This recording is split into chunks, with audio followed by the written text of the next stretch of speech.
My sister decided to marry for love. Now she's absolutely miserable. I told her all those years ago, but she didn't want to listen. So now this is what she has to say. I was the only person in my family who spoke out against my sister's marriage 17 years ago. I wish that my parents had listened instead of being blinded by the watches and trips that her much older fiancé gave them. I was told that I was just jealous by most of my relatives, that I was just sour since my wedding was postponed by a month because of hers. Yes, I did not get why I had to wait to get married to the man that I loved when she was getting married to a person she barely knew because he was rich. While she claimed to be madly in love with him, her eyes turned over when she looked at Peter. But when she looked at poor Greg, she was the same Isabel that I knew. Greg had been her boyfriend for 2 years, but she met someone else who showered her with so much luxury that her heart turned greedy. On the night that Greg proposed to her, she left him standing there in front of all their friends, telling him that they had no future together. The guy could not take the hint, not even when it was revealed that she was dating someone else. He did not think that she could be so cruel towards him. What's more was I had to see him when he came to Mathew's place, and knowing what my sister did to him, well, it just shattered my heart. I knew my sister, and I knew her heart belonged to Greg. I knew that she never threw away all their pictures, gifts, and memories, but she kept them in a box. She would only throw away the box when Greg ended up marrying someone else. I knew that she hated things Peter said, the way he spoke, and even the way he breathed. But as long as she had a string of pearls on her neck, she was okay. I talked to my mother to beg her to convince my sister to not go ahead with this. But my mother told me that if she went ahead with this marriage, then we would gain such esteem and wealth. And it was clever like my sister. I would not be marrying a bricklayer. I know Mathew is not the richest man in the world, but I did not want the richest man in the world. I wanted Mathew. I wanted someone whom I knew would support me and I could build a home. It was not a matter of money, but more of a matter of emotional security. We loved each other, but more than anything, we were best friends. The night before the wedding, I found out that she was still speaking to Greg, even though to me, she told me that was over with him. We did not have a bachelorette party. She said it was just not her kind of thing, but that was a lie. She used to say that her bachelorette party would be a way for her to celebrate the bond she was going to have with whoever she was marrying. Instead, we just had some drinks with a few close friends at her hotel. Then she disappeared in the middle of the night. I stumbled upon her speaking to a man in her suite. She did not see me when she was telling him that she could not see him anymore, otherwise her marriage was going to be ruined. Then she told him to get out before she called security. When he opened the door, I was standing there. He said to me, "I hope she knows what she's doing.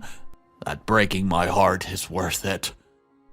Well, guys, those words would haunt her for the rest of her life. She did not see me. I left before I could see her reaction, but later that night I begged her to reconsider, to consider her own happiness, because this man she's marrying did not love her. He loved her youth, not her soul. My words were met with threats to not include me in the wedding, so I shut up. What did I know? On her wedding day, she smiled, but her smile never reached her eyes. I saw her eyes drift to the church entrance to see if anyone would come through when the priest was asking if anybody objected. I wanted Greg to bust through that door like the Kool-Aid man, but he did not. And so her fate was sealed. Her hell had just begun. I got married a month after her to a man I loved, in a much simpler ceremony than my sister's. I remember overhearing my aunts talking about how my sister went to Mauritius for her honeymoon and how the pictures were simply stunning. Then she speculated where my husband and I would go. Her friend laughed and one said maybe a motel out of town. I knew that everyone was thinking. I knew it. They thought I was a fool and my sister was the smart one, and she was eating it up. She had drastically changed, putting her nose up to my clothing, our house, and the people who used to be her friends.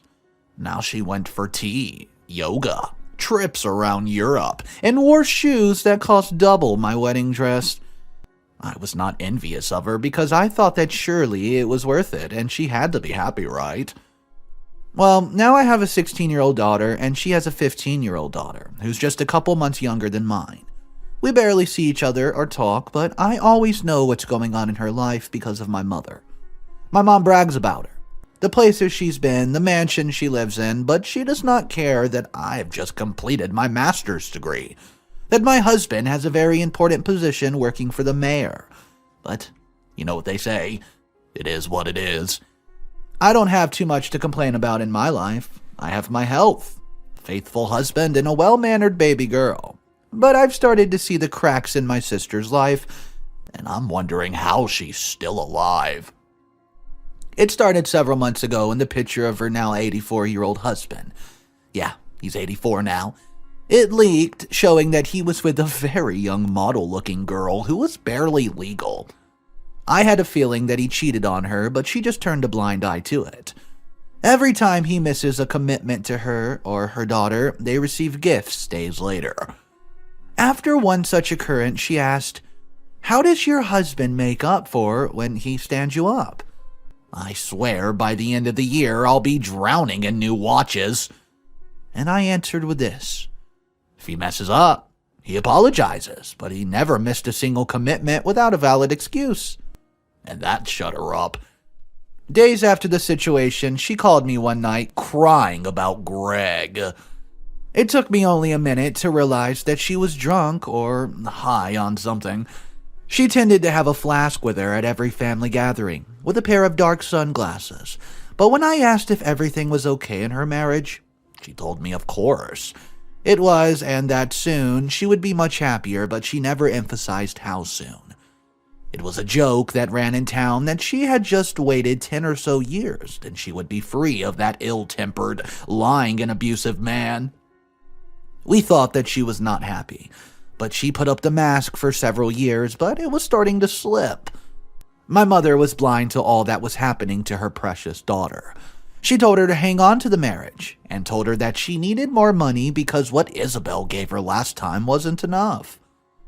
My father dared not say a word, not when Peter was the largest investor in his real estate business.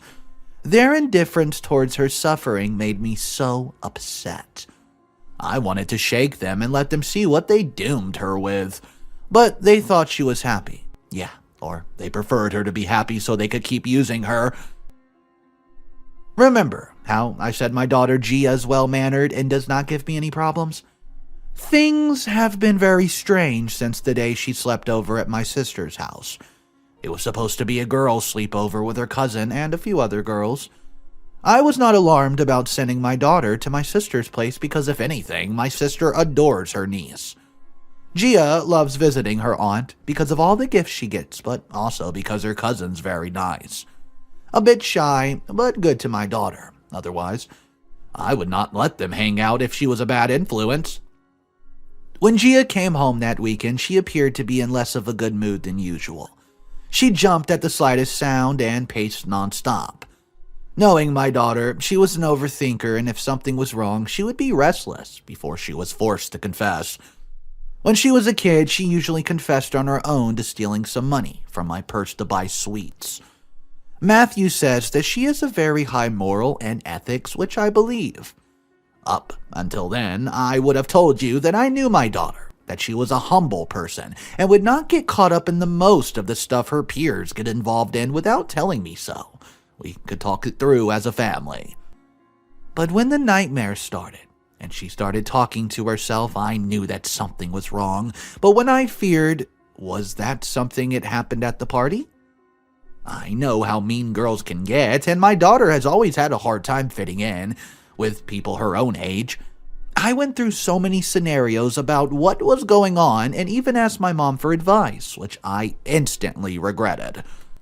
My mom suggested that she might have a boyfriend and was pregnant, so she had no idea how to tell me. She said it's always the quiet ones like Gia who get into stuff like that. Then she had the nerve to school me on how to handle such a situation with my daughter.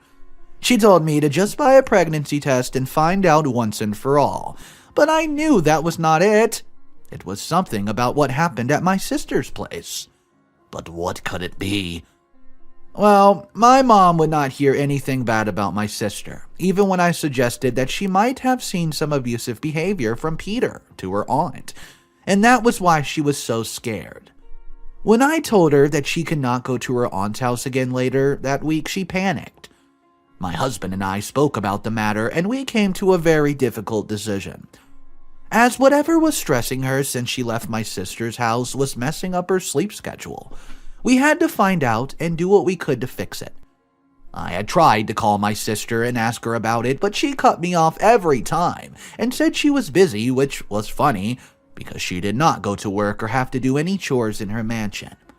So then, we did something that, well, we're not proud of. We never gone through her stuff because we trust her. She tells us everything that's going on in her life, good or bad, and we help her solve any problems that she has. Though most people will not agree with our parenting style and will choose a stricter parenting type. We feel that she's earned our trust, but after what we found out, had put some boundaries because of all she is still a kid, and simple mistakes can ruin her future. While she was at school, we went through her room, as well as her devices, and we found nothing. After the search, we felt so guilty for not trusting her like that, and I realized that maybe it was a small thing that was none of our concern. Normally, she washes her own clothes in the washing machine. She does a lot of chores around the house, but only because she's a neat freak, so we can't even stop her if we tried. But since I was feeling bad for what I did, I decided to surprise her by washing her clothes. I was sorting the colors when I came across her bag. What made me stop was that this was her Hello Kitty bag from when she was 12. Which she never took off, but has not been using for at least a couple years because she now hates the color pink. Not only that, but the bag was awfully heavy, which struck me as odd since it was in her washing basket. So, I opened the bag to check what it was before I washed it. It was cash. Wads upon wads of cash. I've never seen such cash in my life before. It had to be a couple thousand, maybe 100. I felt like my eyes were deceiving me, or that somehow my daughter had been printing fake money. 'Cause this couldn't be real. Where'd she get it? Who gave it to her? And how was it linked to how weird she's been acting all along? Of course, it made sense that she was always in her room, paranoid, and couldn't sleep. It was that money and nothing else. I quickly showed my husband the money, and he was just stunned as I was. The money was real. Cold, hard cash. There was no denying it, but where the hell did it come from? I know there are several ways that an unemployed teenager can think of to get some cash, and I did not like any of the options. As soon as she walked through the doors and saw the cash, she started crying and apologized. She said she did not mean to tell anyone that her aunt only wanted her to keep it for a week. And it was the last time. I asked, "What do you mean the last time?" Well, her eyes spoke to me the truth. That whatever was happening had been going on for a very long time, but I've been too blind and oblivious to see it until now. We tried to get her to say more, but she said she's sworn to secrecy, and she told us it's all messed up. It's so messed up. I asked her if Olivia was in on this and whether we were doing something illegal, but she shut down and refused to say another word. Mathew got upset and said clearly my sister's money-loving ways was rubbing off on the girls, and she was teaching our daughter how to get money from men. Please do not come for him with this. He is just a concerned father, and with my sister's track record, who could blame him? But I swore that if she was in any way coercing my daughter to do stuff she was not comfortable with, then there was going to be hell to pay. After sending Gia to her room, where she was going to remain until we decided what the heck was going on, I called my sister. If she was in town, I would have gone to her house, but she's never in town. I told her that she's been caught. The gig is up. Whatever she was trying to get from my daughter was not going to work. She asked where the money was and if anyone else knew about the money, to which I replied that if I do not get answers, this is going straight to the police. Believe me when I say I felt literal chills when she told me do not dare involve the police. She said that if I did, then I would be sealing her fate and she would be dead. Probably the rest of the family, too. She told me that she would explain everything to me when she came back. But for now, I cannot tell anyone else. She could not say much on the phone. She said it needs to be a private line or something like that. She appeared to be paranoid that someone was listening. When she hung up, I had more questions than answers. What was this man going to do and get my family involved in? Okay guys, so there is a part 2 coming out for this story, and if you think it's crazy now, you're not going to believe what this update has in store. But first, drop the comments down below and let me know. What do you think this money was involved with? What illicit activity, if it is illicit, do you think that they were up to? Guys, drop your comments down below. Don't forget to subscribe so you don't miss that part 2. It'll be out in just a day or so make sure you don't miss that one. Our final story that we're going to look at is titled, Am I the A-hole for being upset that my niece requested payment when I asked to babysit for just a couple hours for a very rough emergency? My husband, he's in his 30s, and I'm in my 30s as well. I have a 3-year-old son together, Max. Max is a sweet kid, but has a difficult time in unfamiliar situations and can get overstimulated easily. A little while ago, my husband was across the country on a work trip. While I was home with Max, I got a call one morning from his manager, informing me that my husband has been in a car accident and was in the hospital. He couldn't tell me much, but said that, although he was stable, it didn't look good, and that I should come as soon as I can. I obviously freaked out. I booked the ticket just for myself because it would be almost impossible to travel with Max. I could barely afford the last-minute ticket myself. I called my mom, who lives a few hours away, and asked her to come watch Max while I'm gone. At this point, I needed someone to watch Max for the time it would take for my mom to arrive, so I could make my flight. Looking back, I probably could have handled the logistics better than this, but I was hysterical and was just doing things as I thought of them. I called 3 friends. 1 did not answer, and 2 were unable to help. Luckily, we live close to my brother and sister-in-law who have a daughter, Sarah. She's 17. We're very close with them, and Sarah answered the door and said her parents were out. I explained the situation and asked if she could watch Max for a couple hours until Mom came. I should note that Sarah babysits for a few local families and obviously charges them for her services. We've never asked Sarah to babysit before. She showed some concerns, but for my husband, and when I asked her again, she said something along the lines of, "Well, you'll pay me, right? I usually charge X amount." I stared at her for a moment, not really expecting that response, and then my friend who did not answer called me back and said of course she'd watch Max. So I took Max and left without saying anything to my niece. I coordinated with my friend and my mom, then flew to see my husband.